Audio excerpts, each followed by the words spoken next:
Hi, I'm Mike Donahue from Agri Stats. It's a pleasure to be here giving a short presentation or a short discussion for the folks from Watt. A couple of topics that are going to be of obviously critical importance for the chicken industry in 2016.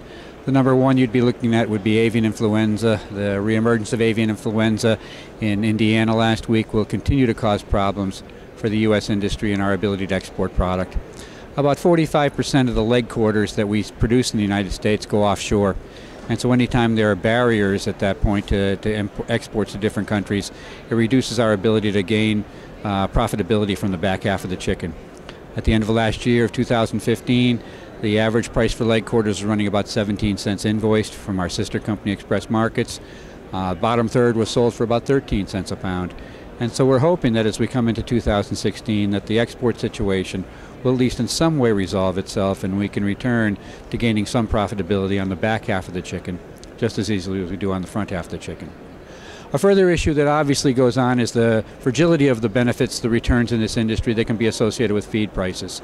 We depend upon a bountiful harvest of corn and soybeans every year in order to maintain stable feed prices.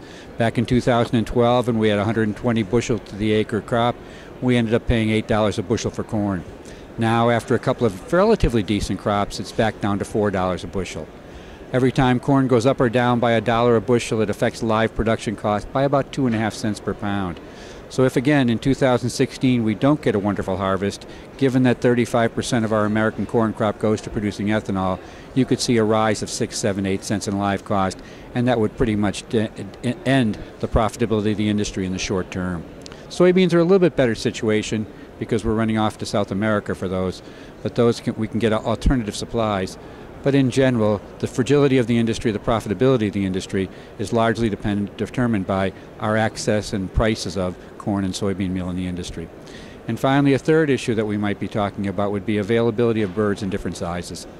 The growth in the industry has primarily over the last 5 or 6 years occurred in big chickens, which are now averaging over 9 pounds, 9-pound live weight.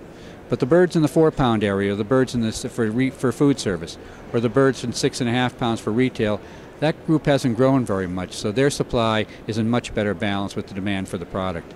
So again, it's going to be a challenging year for 2016 for the chicken industry, but every year is challenging, and we just hope that we can do things effectively one day at a time, work as efficiently as we can, know where our numbers are, and if we can accomplish those things, we're going to be profitable over the long term. Thank you for your time.